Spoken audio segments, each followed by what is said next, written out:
नमस्कार दोस्तों, आज हम चर्चा करेंगे भारतीय राज्य व्यवस्था की मुख्य परीक्षा में एक प्रश्न पूछा जाता है मौलिक अधिकार से संबंधित कि मौलिक अधिकार भारतीय संविधान के उन सभी उपबंधों की विवेचना कीजिए जो संविधान के भाग 3 पर सीमाएं आरोपित करते हैं। तो सीधा सीधा देखा जाए तो ये पूछ रहा है कि फंडामेंटल राइट पे वे कौन से प्रोविजंस हैं जो लिमिटेशंस लगाते हैं या फंडामेंटल राइट्स की लिमिट्स क्या है। तो इसमें ज्यादातर अगर क्वेश्चन देखते हैं हमारे दिमाग में सिर्फ एक ही चीज आती है कि हाँ इमरजेंसी है, इमरजेंसी लगाने पे भारतीय संविधान के जो मूल अधिकार है वो निरस्त हो जाते हैं, उन पर सीमाएं जो है लगाई जाती हैं। लेकिन अगर संविधान में डीपली देखा जाए तो इमरजेंसी नहीं, ऐसे कई जगह है, कई सारे प्रावधान है जो मौलिक अधिकारों पे सीमाएं लगाते हैं। तो इसका उत्तर देखने के लिए हमने प्रयास किया है। यहाँ पे देखिए कीवर्ड देखा जाएगा। सबसे पहले आप देखिए क्या पूछ रहा है। जैसे आयोगों के द्वारा कई तरह से प्रश्न पूछे जाते हैं मुख्य परीक्षा में। जैसे क्या, व्याख्या करिए, व्याख्या कीजिए। दूसरा टिप्पणी करिए, टिप्पणी लिखिए।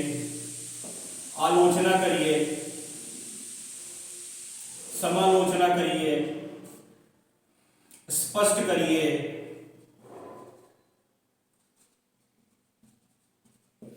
वास्तव में देखिए ये पूछे तो किसी एक टॉपिक पे ही जाते हैं, लेकिन इनका सबका पूछने के जो अलग अलग वाक्य हैं इनका अलग अलग उद्देश्य भी अलग अलग होता है और सामान्यतः हम इन शब्दों पे ध्यान नहीं देते हैं। जैसे वहां पे आपका प्रश्न है विवेचना करिए, विवेचना करिए। हम सीधा क्या देखते हैं, क्या पूछा, अच्छा संविधान में मूल अधिकार का पूछा और समझा, हम लग गए अपना लिखने।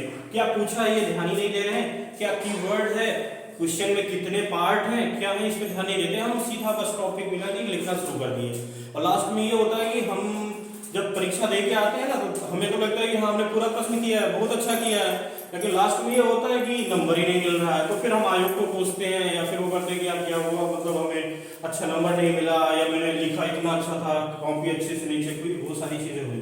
तो इसमें सबसे पहले आपको यही ध्यान देना होता है कि ये देखिए कि इनमें क्या अंतर क्या है। इन सब में बेसिक अंतर को पहले देखिए, जो पूछ रहा है उसको सबसे पहले आप यही ध्यान दीजिए। अगर प्रश्न आपके पास प्रश्न पत्र आता है तो सबसे पहले इस पे आपकी नजर जानी चाहिए कि क्या पूछ रहा है। क्या पूछ रहा है यहाँ पे, विवेचना करिए, पहला स्टेप हो गया। अब आपका दूसरा स्टेप आता है कि क्या क्या कीवर्ड है आपके, जो आपके क्वेश्चन में कीवर्ड होते हैं। और एक चीज और ध्यान दीजिए, क्या पूछ रहा है और उससे पहले देखिए कितने वर्ड का पूछ रहा है। सपोज दैट ये आप मान लीजिए 120 वर्ड, ठीक, 120 शब्द। तो आपकी नजर में इतना मोटा मोटा एक रफली एरिया हो जाना चाहिए कि 120 वर्ड मतलब कि आपकी 16 लाइन, 15-16 लाइन, मतलब कि 15 से 18 लाइन के बीच में, 19 लाइन के बीच में होना चाहिए आपका उत्तर। ना उत्तर आपका बहुत बड़ा होना चाहिए ना बहुत ज्यादा होना चाहिए, क्योंकि एग्जामिनर के पास इतना टाइम नहीं है कि आपका अगर 100 वर्ड का पूछ रहा है, आप 250 वर्ड आप उसमें फर्जी का लिख रहे हैं, तो वो उसमें फिर आपको नंबर मिलने की बजाय बाकी प्रश्नों में जिसमें आपने बहुत अच्छा लिखा है फिर वो आपको जनरल मार्किंग कर देगा। तो प्रश्न बहुत सीमित शब्दों में होने चाहिए, फालतू की चीजें उलझाने वाली नहीं होनी चाहिए या बार बार चीजों का मतलब वाक्यों का रिपीटिशन नहीं होना चाहिए। जैसे इसमें मौलिक अधिकार दिया है ना, तो आप सीधा यही करिए, भारतीय संविधान में मौलिक अधिकारों की व्याख्या की गई है, भारतीय संविधान के भाग 3 में मौलिक अधिकार दिए गए हैं, भारतीय संविधान के भाग 3 में मौलिक अधिकार अनुच्छेद 12 से लेके 35 तक दिए गए। तो इस तरह से वाक्यों का रिपीटिशन नहीं होना चाहिए, कम शब्दों में अधिक तथ्यों का अधिक अच्छे से स्पष्टीकरण होना चाहिए। आप ये एक शब्द कर सकते हैं कि भारतीय संविधान के भाग 3 में मौलिक अधिकारों का वर्णन अनुच्छेद 12 से लेके अनुच्छेद 15 तक किया गया है। मतलब ये कोशिश करिए कि फालतू शब्द ना आए आप आंसर राइटिंग में कि वो बस किसी तरह से कोरम पूरा कर रहे हो, सामने एग्जामिनर के मन में हाँ ये लगे कि हाँ ये अभिव्यक्ति सही रूप से कर रहा है और ये सही समझ रहा है कि हम क्या पूछ रहे हैं। तो इसमें पहला कीवर्ड आप देखिए क्या पूछ रहा है, संविधान के उपबंध। और क्या संविधान के उपबंध, ठीक, क्या करना है, विवेचना करना है किन पे, संविधान के उपबंध एक कीवर्ड हो गया, दूसरा है संविधान के भाग 3 और 3 पे क्या, सीमाएं। तो कीवर्ड 1, कीवर्ड 2, कीवर्ड 3।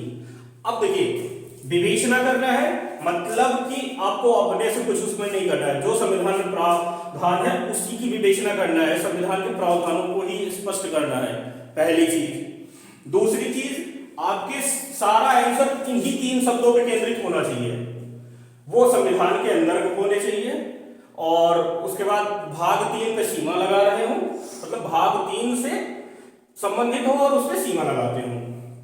ठीक, अब उत्तर लिखना है, तो उत्तर आप सबसे पहले आप एक परिचय दे दीजिए 1 लाइन में, वो भी बहुत ज्यादा नहीं कि आप 4 लाइन की भूमिका लिखें, सीधा लिखें कि भारतीय संविधान के भाग 3 में भारत के नागरिकों और गैर नागरिकों दोनों के लिए मौलिक अधिकारों का प्रावधान किया गया है, और इसमें अनुच्छेद 12 से लेकर 35 के बीच में भारतीय संविधान ने 6 तरह के मूल अधिकार दिए गए हैं। बस आपका इतना हो गया। लेकिन इसके साथ साथ व्यक्तियों को मौलिक अधिकार तो दिए गए हैं, उनके साथ साथ उसमें अनेक प्रकार की सीमाएं भी लगाई गई हैं जो निम्न है, बस जो निम्न है। ठीक, अब उप 1 पे आ जाइए। अब आगे आप जो क्या क्या लिमिटेशंस है उन पे हम चर्चा करेंगे एक एक करके। ठीक, तो इस तरह से अगर देखिए आपकी जो सीमाएं हैं वो ये आपकी 6 तरह से लगती हैं, 1 2 3 4 5 6। अगर इसका थोड़ा सा बैकग्राउंड देखा जाए तो देखिए स्पष्ट रूप से ये कहीं नहीं है कि संविधान का मतलब एक जगह पे नहीं मिलता है कि सीमा कहां पे लगाई जाती है, लेकिन जब प्रावधानों को हम डीपली संविधान का एक डीप अध्ययन करते हैं तो जगह जगह पर ये चीजें मिलती रहती हैं। यूएसए के संविधान में देखा जाए तो ये चीज एकदम अलग है, वहां पे सुप्रीम कोर्ट के द्वारा स्पष्ट रूप से बता दिया गया है कि ये कौन कौन से प्रावधान ये प्रावधान है जो आपके फंडामेंटल राइट्स पे सीमाएं लगाते हैं। लेकिन भारत में ये 6 जगह बटे हुए हैं। तो सबसे पहले तो ये सभी जानते हैं जो हम लोग आपात उपबंध, इमरजेंसी, अगर राष्ट्रीय आपात लगाया जाता है, वित्तीय आपात लगाया जा रहा है तो आपके मौलिक अधिकारों को सीमित कर दिया जाता है, कुछ पे सीमाएं लगा दी जाती हैं। तो पहला आप लिखेंगे यहाँ पे राष्ट्रीय ये आपात उपबंध के बारे में। दूसरा जो सीमाएं लगती हैं वो मूल अधिकारों में संशोधन के द्वारा लगती हैं।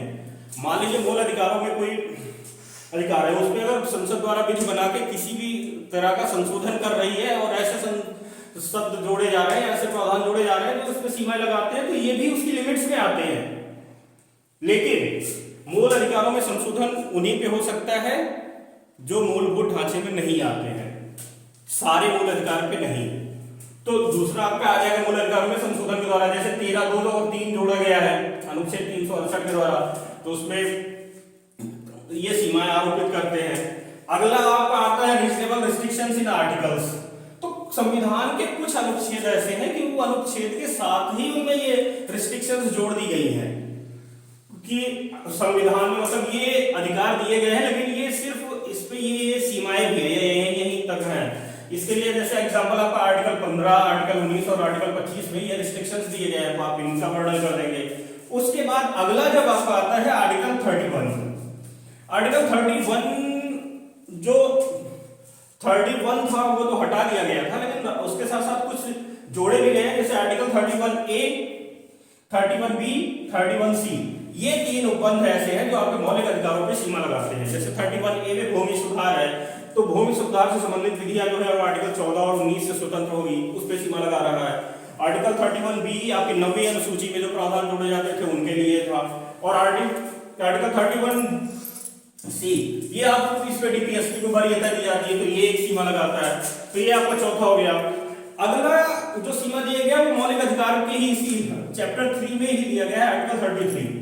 इसमें है कि 5 ऐसी चीजें हैं, 5 ऐसे विभाग हैं, सेना, पुलिस, आसूचना, अर्धसैनिक बल और संचार। इनके लिए संसद विधि बनाकर इनके मौलिक अधिकारों को रद्द कर सकती है। तो यहाँ के लिए एक ये प्रोविजन हो गया। अगला मार्शल लॉ, आर्टिकल 34, जिस क्षेत्र पे लागू होता है वहां पे मौलिक अधिकार निलंबित होते हैं। तो इस तरह से आप इस प्रश्न को आप यहाँ इस प्रकार व्याख्या करेंगे। मतलब पहले आप थोड़ा सा भाग 3 के बारे में डिफाइन करिए, भारतीय संविधान में भाग 3 में क्या दिया गया है 1-2 लाइन में, उसके बाद में कौन कौन सी सीमाएं लगाती हैं आप उसमें भर दीजिए कि हाँ मौलिक अधिकार भाग 3 में निम्न जगह पे सीमाएं उपबंधित की गई है, निम्न प्रकार से उपबंध किए गए हैं जो उस पर मौलिक अधिकार पे सीमा लगाते हैं। और आप ये 6 को आप डेलिब्रेट कर दीजिए, 6 हैं, मगर आप दो दो लाइन में भी एक लिख रहे हैं तो 12 लाइन ये हो गई, 12-13 लाइन आपकी, और 2-3 लाइन का परिचय हो गया, 15-16 लाइन आराम से आपको परफेक्ट आंसर राइटिंग यहाँ से हो जाती है। तो आज बस इतना ही, अगले वीडियो में हम फिर कुछ दूसरे उसके लिए चर्चा करेंगे। Thank you.